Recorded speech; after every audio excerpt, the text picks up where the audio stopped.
अखिया खोला बबुआ कहब के छोटका भाई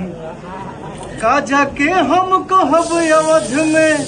काजा के हम कहब अवध में पूछी है तीनों माई अखिया खोला बबुआ कहब के छोटका भाई अखिया खोला बबुआ अखिया खोला बबुआ कहब के छोटका भाई काजा के हम कहब अवध में काजा के हम कहब अवध में पूछी है तीनों माई अखिया खोला बबुआ कहब के छोटका भाई